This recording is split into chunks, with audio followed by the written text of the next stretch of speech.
আক্রমণ করতে পারে, এমন সময় গালিগালাজ করতে পারে। এইসব আক্রমণ ভাবি না, কারণ আক্রমণের শিকার অনেকবার হয়েছে, অনেকবার মার খেয়েছি, অনেকবার মনে করে আল্লাহ পাক আমার জীবনটা বেঁচে রাখছে। তো অবশ্যই এইরকম যদি মনে করি 70 পটে মনে করি আক্রমণের শিকার হই, যদি মৃত্যু হয় আমার, তাও কোনো সমস্যা নেই। আলম ভাই, আপনি তো সিটি কর্পোরেশন নির্বাচন করতে চান, অবশ্যই আপনি জিতার জন্যই করবেন, যে আপনি সিটি কর্পোরেশনের একজন নির্বাচিত মেয়র হবেন। তো মেয়র যদি হয়েই যান, তো সেই ক্ষেত্রে আপনি ঢাকাবাসীর জন্য কি কি উন্নয়ন করবেন? আসলে দেখুন, নির্বাচনের এখনো লং অনেক প্রসেস, অনেক কিছু। এখন জাতীয় সংসদ নির্বাচন, মেয়র নির্বাচন, অনেকগুলো একটা দেরি আছে। সব কিছু মিলে কি আমরা নির্বাচনের আসার টাইমে যখন একটা লোক নেতা ভোটে দাঁড়ায়, অনেক আপনারা বড় বড় কথাবার্তা বলে, কিন্তু বড় কথা বলে কোনোদিন নেতা আপনি জনগণের মিথ্যা আশাতে কোনোদিন আপনি নির্বাচিত পাশ করে কিছু করা যায় না। আপনারা রিয়েল যদি ভোট করতে চান, জনগণের যদি ভালোবাসতে চান, আগে একটা জায়গা তৈরি করতে হবে।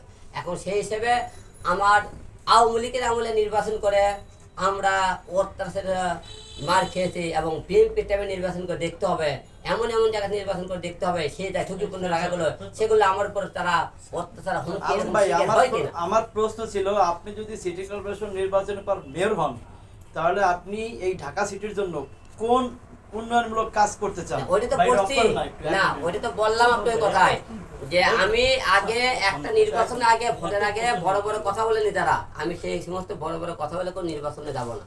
আপনি তো ঢাকা সিটিতেই থাকেন, ঢাকা সিটিতে কোন কাজটা করলে মানুষের জন্য অনেক উপকারে আসবে সেই